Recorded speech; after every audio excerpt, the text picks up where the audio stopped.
अब माँ का क्या होना था? माँ का वही होना था जो जब तक पति रहता है स्त्री की थोड़ी बहुत इज्जत तो बनी रहती है, थोड़ी तो मान मर्यादा रहती है।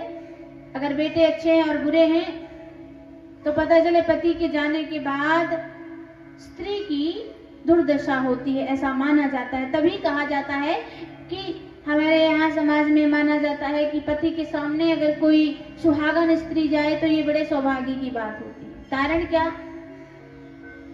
बातें यही थी, विज्ञान यही कहता है।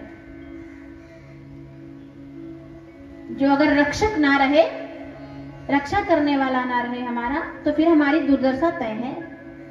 घर का गार्जियन चला जाए, व्यवस्था बिगड़ जाती है। ऐसे ही रक्षा करने वाला नहीं है तो फिर परेशानी आती है। इसीलिए कहा जाता है कि रक्षक बना रहे और हमारा पतन हो जाए तो दिक्कत नहीं है। इसलिए हमारे समाज में माना जाता है कि पति से पहले अगर पत्नी परमात्मा को प्यारी हो जाए तो वो फिर उसको बड़ा अच्छा लोक मिलता है, ऐसा मानते हैं। तो लोक तो कर्मों से मिलता है, किसी के पहले आने जाने से मिलता नहीं, अपने कर्मों से मिलता है।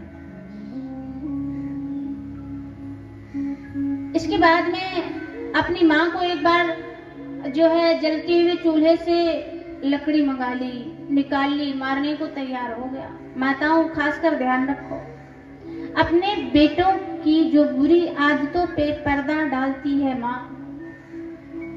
बेटा एक बार गुटखा खा के आया, एक बार उसके जेब से बीड़ी का बंडल मिल गया, एक बीड़ी मिल गई, तो माँ ने कहा नहीं नहीं छोड़ो, पिता को नहीं बताना है, दादाजी को नहीं बताना है, पहली बार है, बेटा मान जाएगा। सबसे पहले बेटे के अवगुण को माँ देखती है कि नहीं?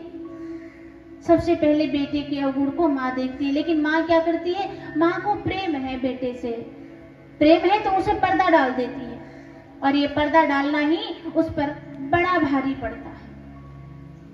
बच्चा छोटी गलती करे या बड़ी, 5 वर्ष के बाद में 10 वर्ष तक उसकी खूब कुटाई करनी चाहिए, बिल्कुल भी क्षमा नहीं करना चाहिए। और अगर 10 वर्ष तक क्षमा कर दिया, फिर वो जब 15 वर्ष का हो जाएगा, फिर वो मजबूत हो जाएगा, फिर वो आपकी मानने वाला।